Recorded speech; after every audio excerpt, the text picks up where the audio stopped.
Black Box Productions.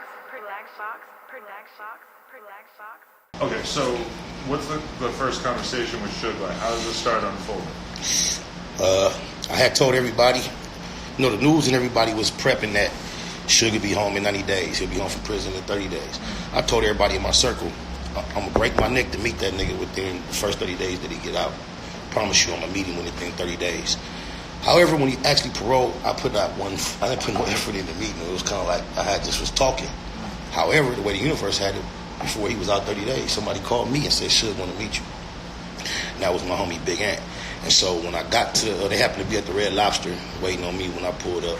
Suge said, I heard to hear a lot of good things about you. I said, all that shit true. Because of his reputation, I was trying to make sure I came with a lot of firmness. So they were sitting at a long table. He was at the head of it. I grabbed a chair and I put it right to his peripheral. And he was like, so he was like, yeah, your homie told me you rap. I want to hear something. I'm like, now it's a gang of Pyrus. Buntry, rest in peace. Timmy Ruiz. It was an intimidating or a real serious, different looking scene. And I just rapped. I did 16 bars. And he was like, yeah, we got Crooked Eye, we got Eastwood, then you next. And we're going to do this and we're going to do that. So there was a dude named Magic who had a label called Done Deal Records. Eastwood was signed to Magic. My big homie Ant was Magic's best friend. So Magic is small in stature. My homie was big, dark. They used to run together. Magic politicked in the game. He was a CEO. He used to be everywhere. I'm sure you've heard his name. But anyway, I had known Magic for some years. So after we had that first meeting at the restaurant, we went to see Suge a week later. That was a follow-up meeting. This is the first time I was able to be in the office alone with just me and Suge.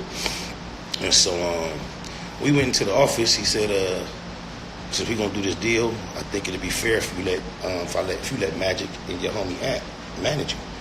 And I told him that because of things that me and Magic had went through in the past, I didn't want him managing me. And we went on. We never did an actual deal, but from that point on, for 2 years, I was considered a Suge's artist. Only production he put out during that period of time was the Dysfunctional Family soundtrack, Eddie Griffith's stand-up movie. I participated on that, got the opportunity to not only write for the late, great, beautiful Lisa Left Eye Lopez, I also got the opportunity to work with a legend like Eddie Griffith, Corrupt, Crooked Eye. I named the guys that I had been dealing with in the game on the underground prior to meeting Suge. But once I got there, it went up to where I met Sylvester Stallone, Cisco, Ray J. It was a whole nother level of celebrity. And it was a hell of an experience dealing with Suge. Because of what you were actually looking for to get famous and rich, I was disappointed initially. But now, after I've been in the game some time and been around, and I look back over what I actually did gain by dealing with Suge, I appreciate the experience a lot more. Do you think Suge wanted you at that time as an artist, or was it partially because he wanted you as like muscle, or like he wanted you to be part of the squad on like a street type of level? It's a dual, right?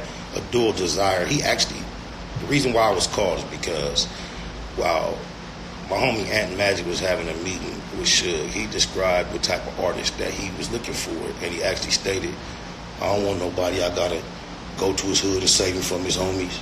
That's what made my homie say, cuz you need to meet my little homie. Tell him to come up here then. He all that. And that's when I got the call, Suge want to meet you. So that was a pretty good question.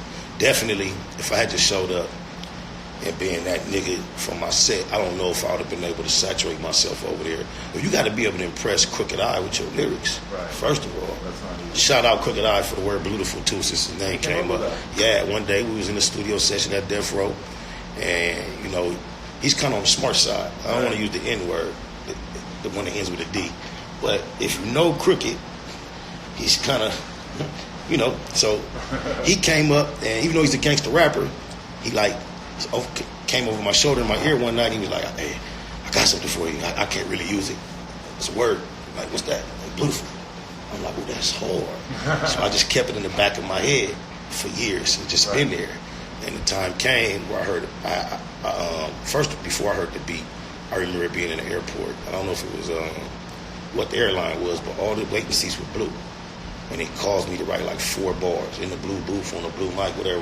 Right. And I just had that in my sidekick. And then one day at a studio session, the producer, shout out E-Rock from the Riffs, he played the beat, and it immediately made me think of those. Yeah, and I went on and finished it out from that point. It's funny because I just had we just interviewed this kid Rucci from Inglewood and Inglewood and everything. And as soon as I said, yeah, we got Spider Love next, a bunch of dudes in the entourage, it's a blue of a world. They just started busting it out right away. Shout out to my stepson Woods from Inglewood, he's Inglewood's finest, and shout out to the city. Period, man. That's what I appreciated that.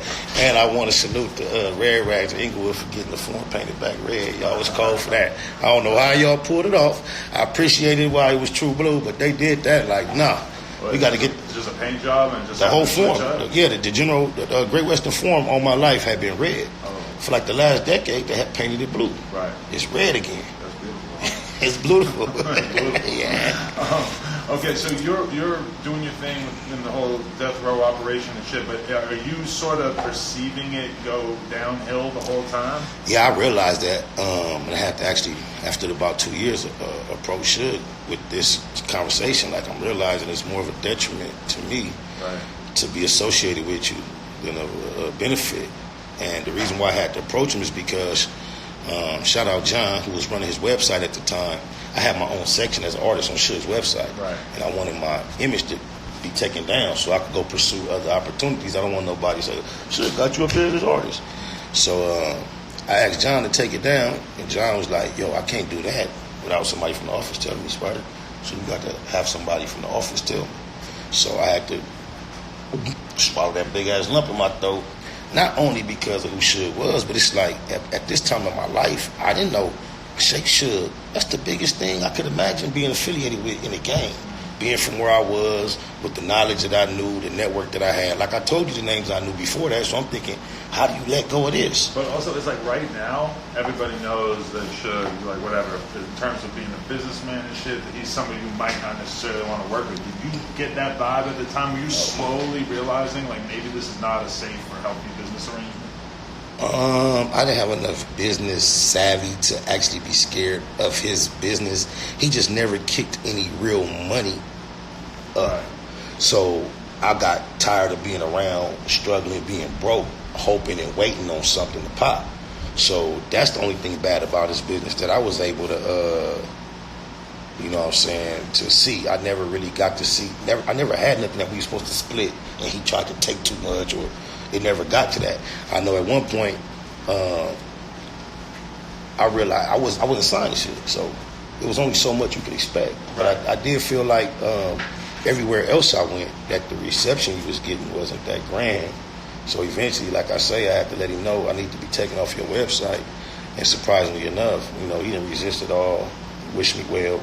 Told me he apologized that he wasn't able to really do nothing for me at the time. You know what I'm saying? He was just realizing that the black ball was real. Right.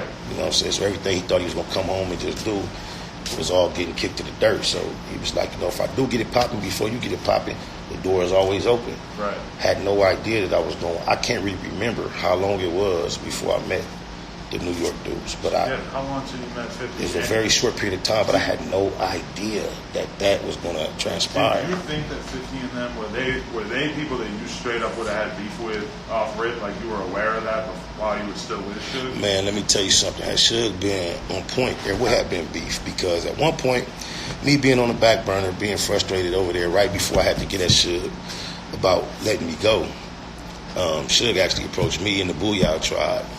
Shout out to the Tribe. 50 Cent's first time coming to LA to perform at the House of Blues.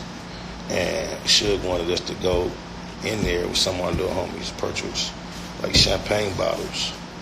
He was going to buy the tickets and give us money to buy the bottles. And when 50 hit the stage, he wanted to have our little homies pelting with bottles. He was like, House of Blues don't sell bottles on the beer in bottles on hip-hop nights. They pour the beer in cups. He was like, the only way we get bottles is you have to buy a bottle. He said, I'll buy the bottles. But he was like, he wanted, as soon as that nigga got on stage, he wanted that nigga to get bottled up. You were with it? Hell no, but I would have been with it had I would have been more comfortable over there. But I was like, after all, only thing Suge, when we did the soundtrack, the only song he asked me to get on was a diss song. The only other song that I actually got on the soundtrack was a song I did on my own at Sir Jinx's house. Turned it in, and Eddie Griffin loved it so much it was put on the soundtrack. So for you, after me being around 2 years, like you say, is it just for the muscle or whatever? We done been in a lot of situations where I did smash him. You know, just got active, we out and about, moving around, shit happens. And now here it is after all this time.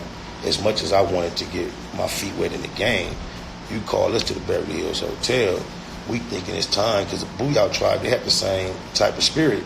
Like, you know, when we gonna get a chance to get it cracking. Gangsta Red was on the same diss song with me. But anyway, we get to the meeting, think he was gonna talk to us about some industries, and he was wanting us to do that. We were appalled. You were appalled because it's like at that point you feel like I've come too far to just be a crash test dummy and go do this dumb shit that it's obvious you're gonna get caught. And just think having the intelligence or the wherewithal or whatever word you want to utilize to make that decision instead of just going with the okie doke. I wouldn't even, whether I would have been identified as a participant or not, I wouldn't have been comfortable when I met this dude and the opportunity to even, you know, I had to be a real cold dude to participate in that, whether I got up out of there without being identified and then still encounter him the way I did. I don't think I would have had the confidence and the interest to approach the situation. I would have felt like, I don't know, I just felt like I was on the opposite side. Nightwood Nip Hustle. Big shout out to my nigga SPI, Spotter Low. You know, I'm in the black box, had to come through, tap in, show love one time. Yeah, y'all make sure y'all subscribe. Stay tuned, all that. It's the homie cook-up boss, goddammit, Cub Low. And y'all tuning in to the Wake and Bake Show with goddammit the homeboy Spider Low. I'm here with SPI, the realest nigga in LA. Spider this bitch! My nigga Spider Low. Spider Low, nigga. Spider Low. Spider Low. Spider Low. Spider Low. Spider Low. Spider Low, that's my nigga. Spider Low. Spider Low. Shout out to SPI, that motherfucking nigga. You are now in the black box with the homie Spider Low, the most eastiest. Facts over feelings, keeping it a Google Plex. Feel my campaign. Spider Low, Wake and Bake. Better keep it Google, nigga. Loke is in LA somewhere doing what he's doing.